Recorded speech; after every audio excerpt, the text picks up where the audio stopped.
반갑습니다. 송재준입니다. 우리가 흔히 시장 자유주의 체제에 문제를 지적하는데 가장 많이 쓰이게 되는 예시 중에 한 가지가 천재지변이 있을 겁니다. 요컨대 이런 식이죠. 태풍이 발생을 해가지고 마을이 그냥 완전히 그냥 쑥대밭이 돼버렸는데 물도 구하기가 어렵고 라면도 구하기가 어려운 막 그런 상황인데 어떤 한 기업에서 물값을 갖다가 막 50배로 높여버린다든지 라면값을 갖다가 50배로 높여가지고 폭리를 취한다. 이런 것들이 대표적으로 시장 자본주의 체제의 어떤 문제점이다라고 지적이 많이 됩니다. 그러나 이거는 그렇게 막 문제가 되는 것이 아니죠. 왜냐면은 그게 두 가지 이유에서 문제가 되지가 않는데, 첫 번째 같은 경우는 천재지변이라는 것 자체는 애당초 자연적인 현상인 겁니다. 그래서 그 자연적인 현상, 예측할 수 없는 자연적인 현상으로부터 시스템의 어떤 오작동이 단기적으로 발생을 했다라는 것만 가지고서 우리가 그 체제 자체의 문제를 지적하기는 어렵다라는 것이죠. 오히려 우리가 역사적으로 봤었을 때 시장 자유주의 체제를 지키고 있는 이런 국가들이 이런 예상치 못한 자연재해에 단기적으로는 문제가 발생한다라고 할지라도 장기적으로 같은 경우는 그런 예상치 못한 문제를 풀어나가는 데 있어서 그 어떤 체제보다도 더 성공적이었다라고 하는 것은 우리 역사가 보여주는 거 아니겠습니까?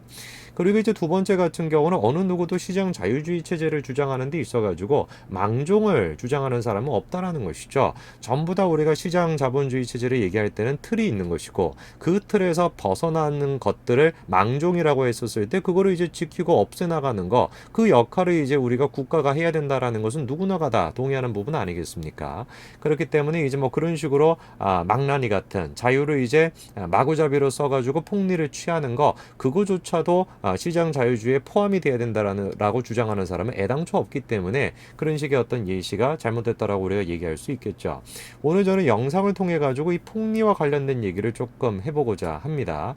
그런데 이제 폭리가 관련돼 있는 사람이 바로 이 사람인데요. 어떤 얘기가 있을지 한번 살펴보겠습니다.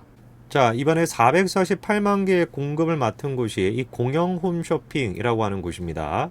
이 중소기업의 어떤 그 활발한 거래를 위해 가지고 만들어진 곳이 바로 이 공영 홈쇼핑인데, 대표가 이제 최창희라고 하는 분입니다. 자, 그런데 이 최창희 씨와 관련돼 가지고 지금 제시가 되고 있는 의혹이 뭐냐면은 이 사람이 문통과 조금 연관성이 높은 사람이 아니냐라고 하는 건데요. 사실입니다.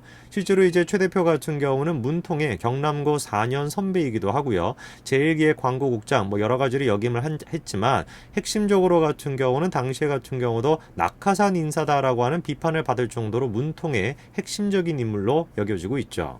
자, 그래서 이제 세간에 지금 많이 알려져 있는 공영 홈쇼핑의 대표인 최 대표가 문통과 굉장히 조금 연관성이 많다라고 하는 것은 분명히 사실입니다. 자, 그리고 이제 우리가 또 살펴봐야 되는 것이, 공급을 위한 판매처로 지금 선정이 된 회사가 지오영이라고 하는 회사인데요. 이 회사의 대표가 바로 조 씨입니다. 그런데 이 조 씨에 대해 가지고 지금 나오고 있는 의혹이 무엇이냐면, 이 조 씨가 숙명문화재단의 이사장직을 맡고 있는데요.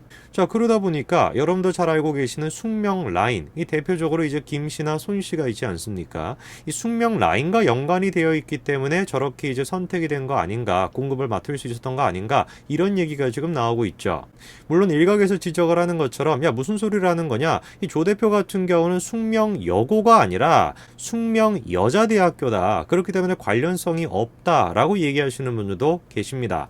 물론 이제 지호영의 조 대표가 숙명라인에 구체적으로 이제 숙명여고 출신은 아니다라고 이제 반박을 할 수는 있겠습니다만, 이 숙명문화재단의 이사장직을 이제 맡고 있다 보니까 아무래도 이제 둘 사이에 유착관계가 있는 거 아니냐라고 하는 의혹은 우리가 떨쳐내기가 조금 어려운 것도 사실이죠. 지호영이 선택된 이유 같은 경우는 간단하게 이렇게 지금 알려져 있습니다. 업계 1위이기 때문이다 이겁니다. 그렇기 때문에 직거래를 지금 할 수 있는 곳도 1만 4천여 개 가까이가 되기 때문에 한꺼번에 많은 양을 유통을 할 수가 있다라고 하는 이유로 선택이 됐죠.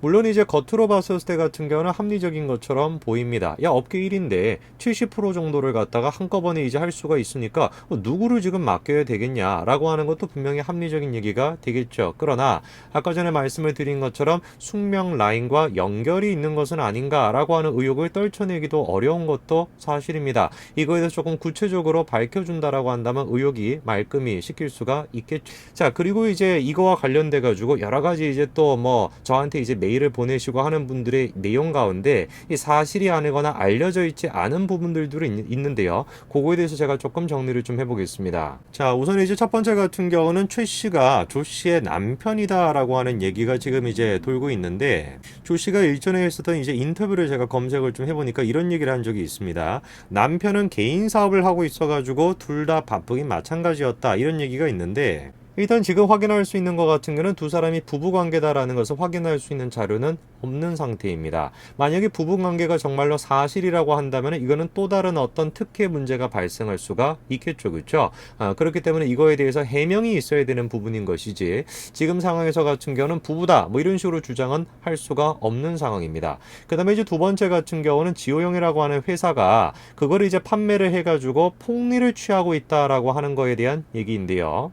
지금 이제 이런 얘기가 떠돌고 있죠. 325원짜리가 1,100원으로 이 엄청나게 폭리를 취하고 있는 거 아니냐, 뭐 이런 얘기가 나오는데, 저거는 사실이 아닙니다.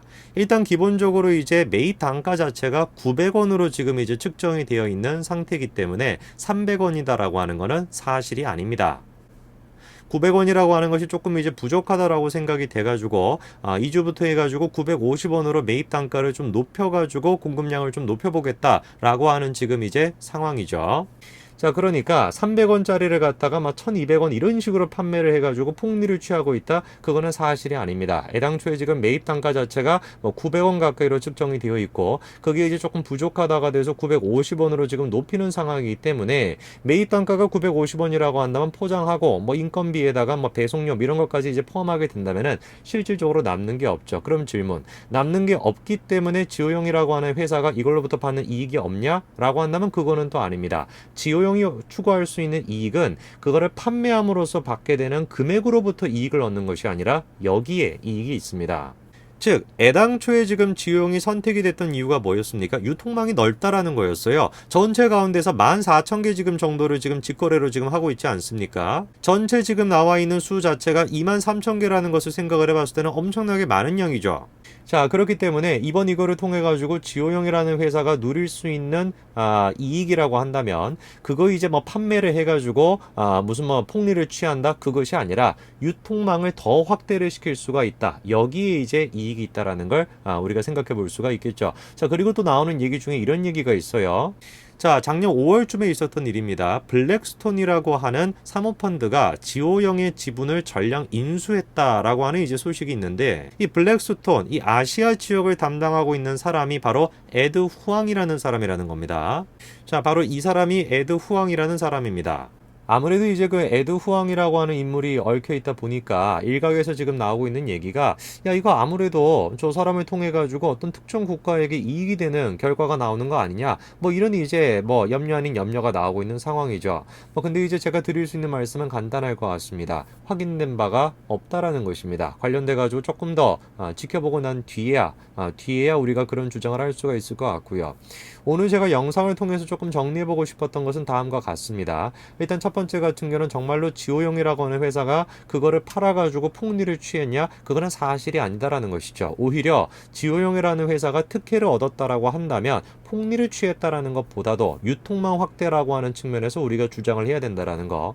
그리고 이제 또 다른 사실 같은 경우는 정말로 부부인가라고 한다면 그것도 아직 확인된 바가 없다. 물론 정말로 부부라고 한다면 충분히 우리가 거기에 대해서 의혹을 제시할 수가 있겠죠. 그래서 관련돼서 우리가 조금 더 지켜보고 난 다음에 부부라고 하는 사실이 정말로 확인된다라고 한다면 그때 가서 우리가 다시 한번 주장을 해봐야 될 것 같습니다. 오늘까지 말씀드리겠습니다. 감사합니다.